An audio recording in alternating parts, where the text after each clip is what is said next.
రేపేదో చేయాలనుకుంటున్నావు, ఏదో సంపాదించి ఏదో సాధించాలనుకుంటున్నావు. ఆ వ్యక్తికి మంచి జ్ఞానం ఉంది, మంచి చదువుకున్నాడు, దాన్ని బట్టి ఒక మంచి ఉద్యోగం సంపాదించినాడు, భార్య పిల్లలు ఉన్నారు. యూకేలో ఉద్యోగం చేస్తూ ఉన్నాడు, స్థిరపడ్డాడు అక్కడ. ఒకవైపు ఇండియాలో ఆమె తన భార్య డాక్టర్గా ఉద్యోగం చేస్తుంది.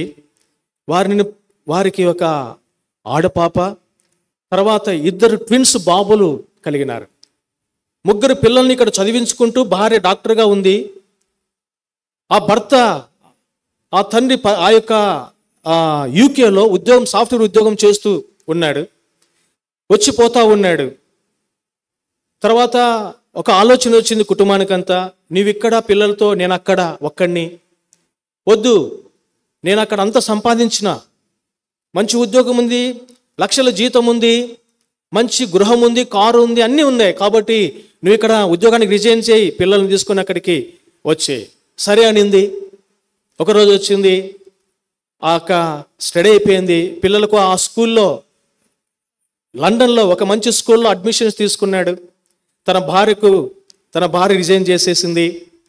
భార్య పిల్లల్ని తీసుకొని యూకేకి వెళ్ళాలని యూకే నుండి ఇండియాకి వచ్చినాడు. బంధువులంతా సంతోషంతో గడిపింది కుటుంబం. ఇదిగో ఏమో వెళ్ళిపోతుంది, ఇంకా పిల్లల్ని తీసుకొని తన భర్త దగ్గరికి వెళ్ళిపోతుంది, ఇండియాను వదిలిపెడుతుంది. చాలామంది వచ్చారు ఎయిర్పోర్టుకు, అందరూ గుడ్ బై చెప్పేశారు. అందరు ప్రయాణికులతో ఈ కుటుంబం కూడా ఫ్లైట్ ఎక్కింది.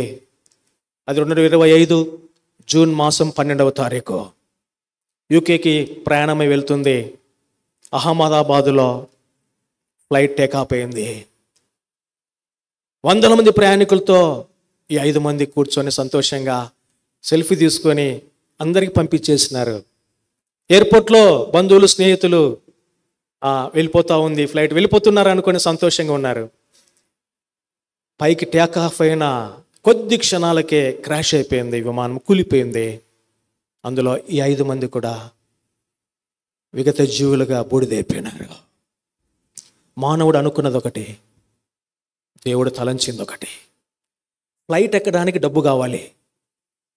గమనించండి బాగా, ఫ్లైట్ ఎక్కడానికి డబ్బు కావాలి టికెట్కు, ఫ్లైట్ దిగడానికి దేవుని దయ కావాలి. Am I correct? ఫ్లైట్ ఎక్కడానికి టికెట్కు సరిపడే డబ్బు ఉంటే చాలు, వీసా ఉంటే చాలు, పాస్పోర్ట్ ఉంటే చాలు, కానీ ఫ్లైట్ దిగడానికి దేవుని దయ ఉండాలి. ఎన్ని రోజులు యేసు ప్రభు లేకుండా బ్రతుకుతా అలా అనుకున్నారు. సంతోషంగా వెళ్ళాలనుకొని అక్కడ విహారమైనటువంటి జీవితం చేయాలనుకున్నాడు. తన భార్య పిల్లలతో సంతోషం గడపాలనుకున్నాడు. అక్కడికి వెళ్ళక మునిపే వెళ్ళిపోయారు. ఏదో అనుకుంటున్నావు, ఎక్కడికి వెళ్ళాలనుకుంటున్నావు, ఎవరిని కలవాలనుకుంటున్నావు, ఏదో చేయాలనుకుంటున్నావు, కానీ కలవలేక చేయలేకపోవచ్చు. నా జీవము ఎప్పుడు పోతుందో తెలియదు. మరణించిన తర్వాత ఎక్కడికి వెళ్తావు? అదొక్కటి గుర్తుపెట్టుకో. 2 ప్రాంతాలకు వెళ్తాం, లాజరు వెళ్ళిన చోటికి, ధనవంతుడు వెళ్ళిన చోటికి. Where is your destiny? ఎక్కడికి వెళ్తావు? అన్నీ ఉన్న యేసు ప్రభు లేకోకుండా నువ్వు చనిపోతే నిత్య నరకం, పాతాళం, అగ్నిగుండం, వేతన